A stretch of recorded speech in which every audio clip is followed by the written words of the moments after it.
Hacer mención de que ya quedó la fórmula registrada, ya hemos registrado los candidatos, en particular la candidatura de Janet Villarreal, candidata a diputada por este distrito. Y bueno, obviamente esperaremos los tiempos para que el comité de este distrito pues dé un resolutivo a nuestra petición de candidatura. Sí, gracias, licenciado. Pues bueno, ustedes estaban esperando nosotros que nos vinieran a visitar a este cuerpo colegiado de consejeros. Qué bueno que nos hacen la observación de que se van a registrar o que ya se registraron esto en Ciudad Victoria. Entonces, pues más nos queda a nosotros brindarle que este consejo está a las puertas abiertas y para cualquier circunstancia o cuestión que se establezca. Comunicarles también, ahorita le vamos a notificar al representante del partido la sesión ordinaria que tenemos el primer martes de cada mes, así como la notificación de la convocatoria para la sesión extraordinaria del día miércoles a las 10 de la mañana, para el efecto de darle su constancia de registro a los candidatos si reunieron los requisitos.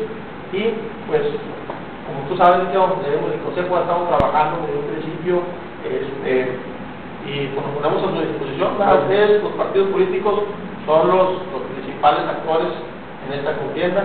Entonces tenemos la obligación de proporcionarles todo conforme a derecho. Muy bien, nosotros le agradecemos estas atenciones, ya les dimos por notificado, ¿verdad?, a ustedes de que ya se registró en Ciudad Victoria y esperamos que llegue una copia en las próximas horas, ¿verdad?, la fórmula que se registró y la candidatura de Janet Villarreal. Obviamente, pues tenemos un equipo que nos respalda, mucha gente que nos apoya. Nos hubiera gustado haberla traído aquí para que la compañera Janet pues estuviera registrada con ese apoyo, ¿verdad? Obviamente, pues nos están esperando ahorita en la reunión que tenemos para los compañeros. Lo que sí es importante, bueno, que ya se llevó a cabo el registro y que ya quedó oficializado, sobre todo pegado a los marcos legales que establece la ley electoral de Tamaulipas.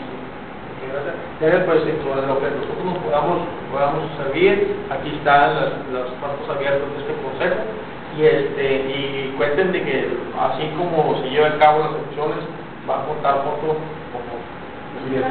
De eso esperamos. No nos despedimos, estamos